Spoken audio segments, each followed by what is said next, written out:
11 de diciembre de 1941. Adolf Hitler se presentó ante el Reichstag, su voz resonando por la casa de la ópera Kroll, mientras declaraba la guerra a los Estados Unidos de América. 4 días después de Pearl Harbor, con el ataque de Japón aún reverberando por el Pacífico, Hitler tomó una decisión que sellaría su destino.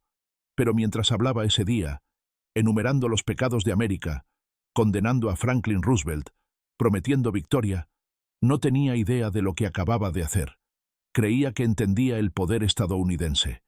Estaba catastróficamente equivocado.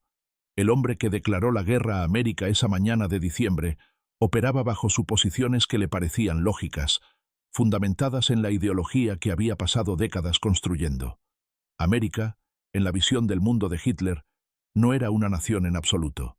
Era una sociedad mestiza, racialmente mezclada, culturalmente degradada, militarmente débil. Había escrito tanto en Mein Kampf años antes, descartando la fuerza estadounidense como propaganda judía. Los Estados Unidos, creía, era un país de tenderos y comerciantes de acciones, incapaz de la disciplina marcial que definía a Alemania. Su poderío industrial, les dijo a sus generales, estaba exagerado. Su ejército era una broma. Su gente, corrompida por la democracia y la mezcla racial, carecía de voluntad para luchar. Esto no era prejuicio casual.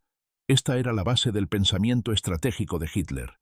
Cuando sus asesores militares le advirtieron sobre la capacidad industrial estadounidense, los desestimó. Cuando los informes de inteligencia detallaron las capacidades de producción estadounidenses, los llamó mentiras. Los números no podían ser reales, insistió, porque las personas que los producían eran inferiores. ¿Cómo podría una nación de razas mixtas, debilitada por la influencia judía, degradada por la democracia, posiblemente superar en producción al Reich alemán? Entonces, cuando Japón atacó Pearl Harbor, Hitler vio oportunidad, no peligro. Estados Unidos ahora estaría luchando una guerra de 2 océanos, estirado, distraído. Alemania podría aplastar a la Unión Soviética sin interferencia estadounidense. La guerra terminaría antes de que América pudiera movilizarse. E incluso si América entrara en el teatro europeo, ¿qué podrían hacer realmente? ¿Enviar a sus soldados débiles a través del Atlántico para enfrentar a la Wehrmacht? Que vinieran. Se romperían contra el acero alemán como olas contra un acantilado. La primera pista no vino de informes de inteligencia o documentos capturados, sino del mar. A principios de 1942, los comandantes de U-boats alemanes comenzaron a reportar algo extraño. Los convoyes que cruzaban el Atlántico se estaban haciendo más grandes, no más pequeños. Más barcos, más escoltas, más suministros. Los estadounidenses, parecía, estaban construyendo embarcaciones más rápido de lo que los U-boats podían hundirlas. ¿Cómo era esto posible? Los astilleros de Alemania trabajaban las 24 horas, esforzándose por reemplazar las pérdidas de U-boats. Sin embargo, de alguna manera, América los estaba superando en construcción, mientras simultáneamente luchaba contra Japón en el Pacífico. La respuesta fue el barco Liberty. En astilleros de Portland a Baltimore, los trabajadores estadounidenses estaban ensamblando buques de carga usando una técnica revolucionaria: prefabricación. En lugar de construir barcos desde la quilla en la forma tradicional, los astilleros estadounidenses construían secciones en fábricas, luego las soldaban juntas en las gradas. El proceso era rápido, eficiente y totalmente ajeno a la tradición de construcción naval alemana. Un barco Liberty desde la colocación de la quilla hasta el lanzamiento tomaba 45 días en promedio. Algunos astilleros lo hacían más rápido. El SS Robert E. Peary fue construido en 7 días. 7 días. Cuando esta inteligencia llegó a Berlín, el personal de Hitler asumió que era un error. Nadie podía construir un barco en 7 días. El informe fue archivado, descartado como propaganda aliada destinada a desmoralizar a las tripulaciones de U-boats alemanes. Pero los barcos seguían viniendo. La segunda pista vino del norte de África. Cuando las fuerzas estadounidenses desembarcaron en Marruecos y Argelia en noviembre de 1942, los oficiales de la Wehrmacht se prepararon para enfrentar a los soldados débiles y no probados que Hitler les había prometido. Los primeros encuentros parecieron confirmar esto. En el paso de Kasserine, en febrero de 1943, Las fuerzas alemanas bajo Rommel aplastaron las líneas estadounidenses, enviando a las tropas estadounidenses inexpertas retrocediendo. Hitler, leyendo los informes, se sintió reivindicado. Mira, los estadounidenses no podían luchar. Se rompieron y huyeron en la primera prueba real. Pero los oficiales alemanes en el terreno notaron algo más. Los estadounidenses se retiraron, sí, pero se retiraron en vehículos. Camiones, jeeps, semiorugas, todos en condición notable, todos bien abastecidos con combustible. Cuando los estadounidenses se reagruparon, no regresaron más débiles. Regresaron con más equipo, más municiones, más todo. Aprendieron de sus errores con una velocidad aterradora. Y su equipo, aunque a veces inferior en diseño a las contrapartes alemanas, era abundante, confiable y omnipresente. El coronel Hans von Luck, comandando una unidad de reconocimiento Panzer en África del Norte, capturó un depósito de suministros estadounidense durante la ofensiva de Kasserine. Lo que encontró allí lo dejó atónito. Montañas de suministros, cajas de municiones, barriles de combustible, repuestos, comida, suministros médicos, todo apilado en cantidades que parecían imposibles. El depósito, escribió más tarde, contenía más suministros de los que toda su división había visto en meses, y este era solo un depósito apoyando a una división estadounidense en un teatro secundario de la guerra. En Berlín, Albert Speer, el arquitecto de Hitler convertido en ministro de armamentos, estaba llegando a la misma conclusión por diferentes medios. Speer tenía acceso a inteligencia de múltiples fuentes, documentos capturados, prisioneros interrogados, fotografías de reconocimiento aéreo, informes de agentes alemanes en países neutrales. Compiló los datos en una evaluación integral de la capacidad industrial estadounidense. Lo que encontró lo aterrorizó. Los Estados Unidos, mostró el análisis de Speer, había convertido su masiva economía de tiempos de paz a producción de guerra con velocidad asombrosa. Las fábricas de automóviles que una vez construyeron Fords y Chevrolets ahora producían tanques y aviones. La planta Ford Willow Run, en Michigan, construida específicamente para fabricar bombarderos B-24 Liberator, estaba produciendo un avión completo cada 63 minutos para 1944. Un avión por hora.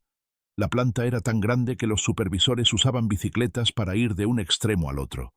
Los números de Speer mostraban la producción de aviones estadounidenses alcanzando 5.000 aviones por mes para mediados de 1943. La producción de tanques excedía 2.000 por mes. Los estadounidenses estaban produciendo más aluminio en un solo año de lo que Alemania había producido en toda la guerra. Más acero, más petróleo, más caucho, más todo. Estos no eran estimados. Estos eran hechos derivados de múltiples fuentes independientes, verificados y cruzados. Speer preparó una presentación detallada para Hitler, completa con gráficos, cuadros y análisis comparativos. Alemania, le mostraría al Führer, estaba siendo superada en producción por un factor de 3-1 en algunas categorías, 5-1 en construcción naval, 10-1. La reunión tuvo lugar a principios de 1943 en el cuartel general de Hitler en Rastenburg, en Prusia Oriental. Speer llegó con sus gráficos y sus datos, preparado para mostrar a Hitler la realidad matemática de lo que enfrentaba Alemania. Hitler escuchó la presentación de Speer con creciente agitación. Mientras el ministro de Armamentos detallaba las cifras de producción estadounidense, mostrando cómo empequeñecían la producción alemana, el rostro de Hitler se enrojeció. Interrumpió repetidamente, cuestionando las fuentes, exigiendo saber cómo Speer podía creer tales mentiras obvias. Los números eran imposibles, insistió Hitler. Tenían que ser propaganda. Ninguna nación podía producir a tales niveles. Violaba todo lo que él entendía sobre capacidad industrial, sobre capacidad racial, sobre el orden natural de las cosas. Pero incluso mientras Hitler desestimaba la presentación de Speer, aparecieron grietas en su certeza.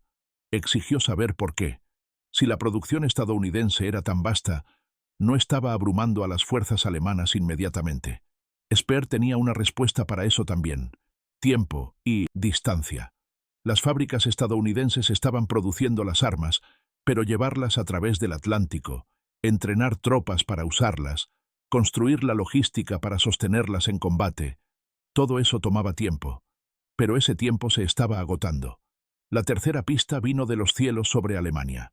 En 1943, las fortalezas volantes B-17 estadounidenses comenzaron a aparecer sobre las ciudades alemanas en formaciones que crecían con cada mes que pasaba.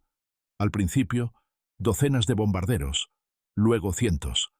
Para 1944, formaciones de más de 1000 aviones golpeaban los centros industriales alemanes. La Luftwaffe, que había dominado los cielos europeos en los primeros años de la guerra, se encontró cada vez más superada en número. A fines de 1943, Hitler recibió un informe del alto mando de la Luftwaffe detallando la producción de aviones estadounidenses. Los números eran asombrosos. América había producido más de 85.000 aviones militares solo en 1943. Alemania, forzando cada fábrica a su límite, había producido 25.000. Los estadounidenses estaban superando a Alemania en construcción por más de 3-1, mientras simultáneamente abastecían a Gran Bretaña, la Unión Soviética y luchaban contra Japón en el Pacífico. Hitler leyó el informe en silencio. Luego hizo una pregunta que reveló su certeza desmoronándose. ¿Cómo es esto posible? La respuesta llegó en 1944, cuando las fuerzas estadounidenses desembarcaron en Normandía. El 6 de junio de 1944, 156.000 tropas aliadas desembarcaron en las playas francesas. Fueron apoyadas por 7.000 barcos y botes, 5.000 aviones y un tren logístico que desafiaba la comprensión. En semanas, los estadounidenses estaban desembarcando 30.000 toneladas de suministros por día a través de las playas de Normandía. Los comandantes alemanes que habían luchado en África del Norte, que habían visto la abundancia estadounidense allí, todavía estaban conmocionados por lo que presenciaron en Francia. Para fines de la guerra, América había producido casi 300.000 aviones militares. Alemania había producido poco más de 100.000. América había construido casi 90.000 tanques. Alemania había construido aproximadamente 40.000. La disparidad no era solo en cantidad, sino en la capacidad de sostener la producción mientras mejoraba la calidad, de desplegar nuevos diseños mientras mantenía los antiguos, de abastecer fuerzas en múltiples continentes simultáneamente. Hitler, en sus últimos días en el búnker de Berlín, entendió por fin lo que había hecho el 11 de diciembre de 1941. Había declarado la guerra a una nación cuya capacidad industrial excedía sus estimaciones más extremas, cuya capacidad para proyectar poder a través de océanos hacía irrelevante la geografía, cuya flexibilidad ideológica le permitía movilizar recursos de formas que su ideología rígida nunca podría. Cada suposición había estado equivocada, no ligeramente equivocada, catastróficamente equivocada. Al final, la comprensión de Hitler del poder estadounidense llegó no de la sabiduría, sino de la derrota, no del análisis, sino del simple hecho de ser aplastado por fuerzas que había descartado como imposibles.